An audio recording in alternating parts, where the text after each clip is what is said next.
খাইছো ঠাম্মা ভাত আজকে? দুপুরে খাইছো? শরীর ভালো আছে? তাই জ্বর কমছে?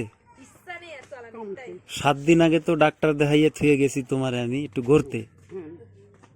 হ্যাঁ, তাই 7 দিন পরে যে এই যে আইছি তোমারে দেখতেছি, তুমি তো অনেক শুকাইয়ে গেছো ঠাম্মা। তোমার শরীর একটু কিরম লাগতে আছে? জ্বর জ্বর লাগে নাকি? তাই ওষুধ ফুরাই গেছে? কেন? তো ওই যে সারাদিন যে শুয়ে থাও, সারাদিন শুয়ে থাও যে, হয় একটু ওই শেফালি ফুল পাতার রস খাইয়ে দিও নে। ওই কালকে একটা ভালো জিনিস দেবো আনে, সকালবেলা খালি পেটে খাইও।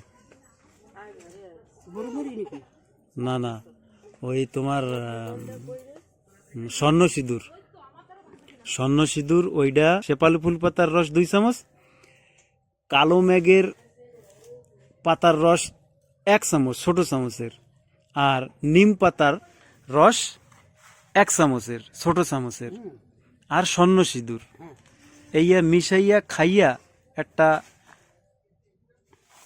মানে বাইটটা ওইটা দিয়ে বানাইয়া খাইয়ে দিলে যত জ্বর থাক কমে যায়। টাইফয়েড ম্যালেরিয়া যা হোক কমে যাবে। ওই তোমারে দেবনে।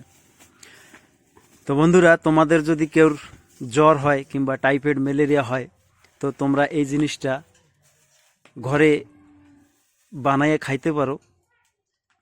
তো জ্বর একদমই ভালো হয়ে যায়, ভালো হয়ে যাবে। আমি আবার বলে দিই নামগুলা: স্বর্ণ সিঁদুর, আর শেফালি ফুল পাতার রস 2 চামচ ছোট চামচের, নিম পাতার রস 1 চামচ ছোট চামচ, আর কালো মেঘ পাতার রস 1 চামচ। তো এটা মিশাইয়া খাইলে ভালো হয়ে যায় জ্বর। না, মধু খাওয়া লাগবে না। তো বন্ধুরা, তোমরাও ঘরে ট্রাই করতে পারো, এটা 100% কাম দেয় আর 100% কাম দেবে।